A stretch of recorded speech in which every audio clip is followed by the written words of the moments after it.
Jadi itu mereka Syiah itu ikut Sayyidina Ali itu pura-pura.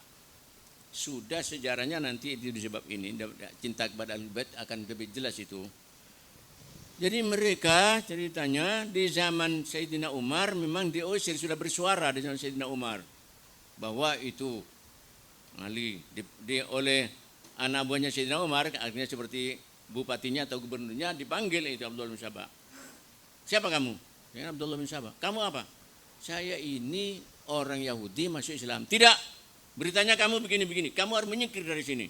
Maka disingkir, menyingkir dari Kufah ke Basra, ke Bandain. Terus diusir-usir terus. Sampai di masa Sayyidina Utsman diusir lagi. Sampai ke Mesir. Di Mesir inilah jauh dari ibu kota dari Madinah, maka dia berhasil membuat Syiah seperti itu. Menghancurkan Islam Mesir, sedangkan Mesir kalau kena yang lain gampang. Mesir itu pusat dulu. Mesir itu sulit, karena di Mesir itu pintu gerbang katanya sekalipun cerita bohong kenyataannya begitu. Haliahnya begitu. Di pintu gerbang Mesir tulisan man mithluka katsir. Itu cerita begitu. Sebenarnya tidak ada, tapi kenyataannya begitu. Orang seperti kamu banyak. Jadi kalau ada bajingan masuk ke Mesir, awas, kamu hati-hati. Di sini bajingan lebih berat daripada kamu banyak. Ada ulama, hati-hati kamu, jangan macam-macam. Di sini ulama lebih berat daripada kamu banyak. Ada ahli apa saja banyak. Semuanya banyak di Mesir. Makanya Tatar tidak bisa masuk Mesir. Perang salib tidak bisa masuk Mesir. Akhirnya merubah dengan cara liberal ini mustasyrikun, kaum orientalis pura-pura Islam. Maka itu sudah ada di zaman Rasulullah. Sudah ada. Itu munafikin pura-pura Islam. Di zaman Khalifah Abdullah bin Sabah. Abdullah bin Sabah itu setelah di Mesir, maka dia teriak-teriak cinta Ali, cinta Ahlul Bait, cinta ini. Mereka itu Utsman itu merampas, makanya pejabat bawahannya itu zalim-zalim, kan gitu disejarahkan. Itu sebenarnya setelah dia kuat di Mesir. Di Mesir jauh dari jangkauan khilafah waktu itu. Setelah kuat di Mesir, itu membuat suruh ke negara kota-kota itu supaya mengatakan, misalnya ke Pasuruan, misalnya ngomong, pokoknya pejabat-pejabat bupati seluruh Indonesia ini zalim kepada bawahannya. Pokoknya bupatinya, gubernur Jokowi ini zalim kepada bawahannya. Contoh ini, contoh. Kecuali Pasuruan ini saja, kecuali Jawa Timur saja kalau lebih luar, gitu. Yang diutus ke Jawa Tengah, hancur semuanya Jawa Timur kecuali Jawa Tengah. Itu buatnya begitu. Jawa Barat yang terus kecuali sampai tersebar ini, kecuali padahal akhirnya merata semuanya. Caranya begitu. Nah, tentunya anak buahnya Abdullah Sabah suruh membuat fitnah seperti itu. Tentunya kan, loh ini kan zalim, ini kan bohong, ini kan ini. Nah, kan gitu kan. Bahasa sekarang ini kan provokator. Paham? Tentunya begitu. Tapi Abdullah bin Sabah sudah jadi nabi waktu itu, gaya nabi. Kalau untuk agama, itu ibadah, bohong itu. Munculnya takiyah. Takiyah kalau pribadi tidak boleh. Untuk agama perjuangan boleh. Maka sampai banyak dimakan fitnahnya Abdullah bin Sabah. Inilah yang ngaku cinta Ali. Dan berhasil membunuh Sayyidina Umar dengan Yahudinya. Berhasil membunuh Sayyidina Utsman dengan Syiah ini. Faham? Membunuh. Jadi di sini saya telah di sini di terakhir bahwa mereka senang, makanya pakai hari besar Baba Suja merayakan Abu Lula berhasil membunuh Khalifah Umar. Bagi mereka waktu itu berarti mereka telah berhasil dengan membunuh Sayyidina Umar. Ternyata tidak berhasil. Berhasil membunuh Sayyidina Umar, tapi tidak berhasil karena gantinya itu Sayyidina Utsman.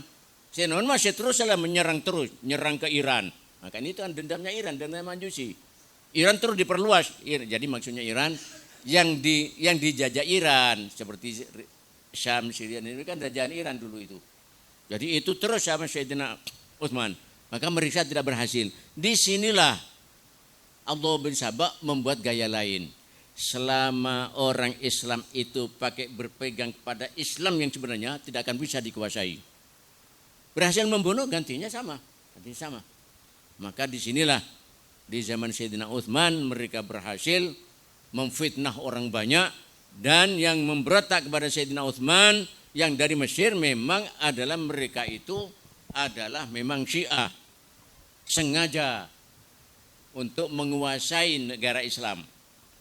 Yang dari Basrah, dari Kufah, dari apa itu orang Ahlussunnah itu kena makan fitnahan tadi bahwa jahat itu berhasil membunuh Sayyidina Utsman. Mereka merasa harus segera gantinya Ali. Di sinilah dia gantinya Ali. Mereka merasa berkuasa. Mereka yang menguasai waktu itu pemberontakan Palestina memang di bawah kekuasaan Iran sudah. Apa kekuasaan Syiah? Sahabat dah berdaya di Madinah, dah berdaya. Tapi Sayyidina Ali diangkat. Sayyidina mengatakan itu diangkat. Rasulullah telah melaknat kamu. Kamu mengangkat saya. Asalnya begitu. Tapi mereka memaksa. Akhirnya seperti Tolha, Zubair dan sebagainya dipaksa oleh mereka untuk mengangkat ini. Sayyidina Ali kata Tolha kamu yang tidak. Zubair kamu yang mengganti ya Abu Bakar. Tidak, itu dari riwayat Ahlussunnah begitu. Sama-sama tidak mau ini. Sayyidina Ali juga tidak mau karena ini sudah di bawah kekuasaan Syiah, ini bahaya. Itulah Sayyidina Ali tidak mau. Itu sejarah yang benar. Tapi sudah terpaksa Sayyidina Ali karena mereka Sayyidina Ali, Tolha dan Zubair tidak punya kekuasaan, mereka tidak mengangkat Ali. Jadi makanya Sayyidina Ali menerima. Saya menerima jadi khalifah ini karena ini sahabat-sahabat besar ini, bukan karena kamu. Inilah untuk biar lebih aman katanya. Tapi setelah Sayyidina Ali jadi khalifah dibuat bulan-bulanan oleh Abdullah bin Sabah. Inilah coba pengikut Sayyidina Ali memang banyak dari Syiah yang mengangkat ini. Terjadi perang Jamal dengan Sayyidah Aisyah, paham? Kan gitu kan? Sudah terang. Mereka Syiah ini, Abdullah bin Sabah dan pengikutnya bersama Sayyidina Ali memang kan. Tapi terjadi perang Jamal. Sudah. Singkatnya perang Jamal. Padahal di perjalanan masih dihadang oleh Syiah Sayyidah Aisyah. Tapi Sayyidah Aisyah menang di perjalanan sampai ke Basra. Tapi sahabat Muawiyah, Sayyidina Ali menyuruh orang-orang untuk berbincang, negosiasi istilah kita. Paham? Tapi orang-orang ini yang disuruh banyak dari Syiah. Memang tidak ingin aman ini. Maka selalu gagal karena keras terus. Itulah sampai Sayyidina Ali menugaskan Kok bin Amr. Ini bukan Syiah dan baik. Baru Kok bin Amr berbicara. Ini kamu tujuannya apa? Kepada Sayyidah Aisyah. Kepada ini ya Tolha dan Zubair itu.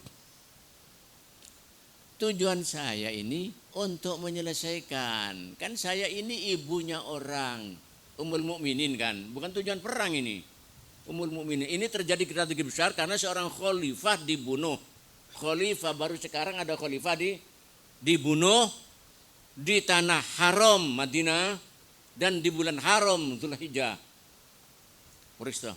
Sayyidah Aisyah waktu itu sedang melakukan haji di Mekah. Dengar berita, waduh kalau ini sulit untuk didamaikan.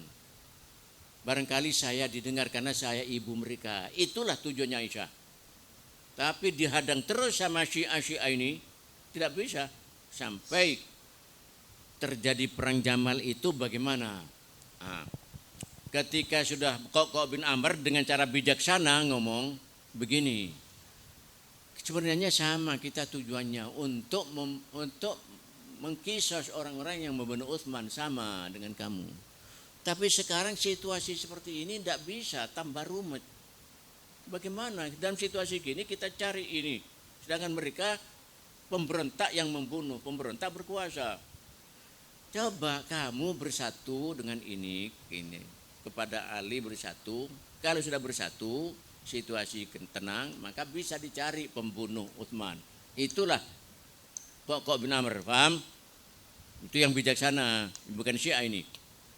Lalu, loh, apa betul Ali seperti kamu?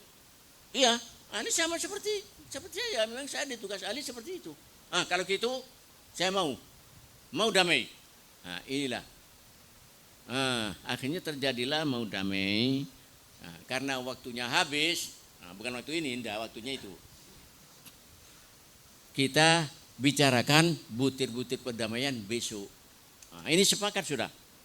Besok kita bicarakan butir-butir perdamaian, syarat-syaratnya. Kan masih bukan syarat-syaratan untuk damai. Disinilah waktu malam dua kubu Ali dan Aisyah ini tenang, betul-betul tenang, tidak ada lebih tenang daripada sekarang. Yang diidam-idamkan damai bersatu orang Islam ini. Maka Abdullah bin Sabah mengumpulkan anak buahnya. Inilah sejarah yang benar. Kalau dua kubu damai, kita yang mati. Inilah Syiah yang ngaku Syiah Ali. Yang ngaku Syiah Ali ini. Kalau mereka damai, kita mati. Karena kita yang bunuh Utsman. Kita mati. Loh bagaimana? Awas. Pokoknya kita harus punya gerakan sebelum subuh. Harus ada operasi fajar. Mereka yang tenang, ini lain. Maka sebelum subuh, maka Abdullah bin Sabah membagi anak buahnya dari Syiah ini, dari Syiah Mesir ini, paham? Dan yang ngikut membagi dua. Yang ngikut saya kira enggak, karena sudah yang ngikut itu jujur. Dibagi dua. Jadi, maka satu disuruh menyerang Aisyah. Paham? Menyerang Aisyah dengan anak buahnya yang sedang tenang. Ditahu ada serangan dengan teriak-teriak hidup Ali, hidup Ali. Kira-kira gitu seandainya Indonesia. Faham? Dengar bersuara menyebut nama Ali. Yang satunya membunuh, memerangi kubu Ali dengan teriak hidup Aisyah, hidup Aisyah, hidup Ummul Mukminin. Kira-kira begitu. Inilah Syiah yang ngaku Syiah Ali. Membunuh Ali. Paham? Jadi hanya Ali tidak mati, yang mati itu anak buahnya. Paham? Terjadilah perang Jamal dan banyak korban dari dua pihak. Inilah masalahnya.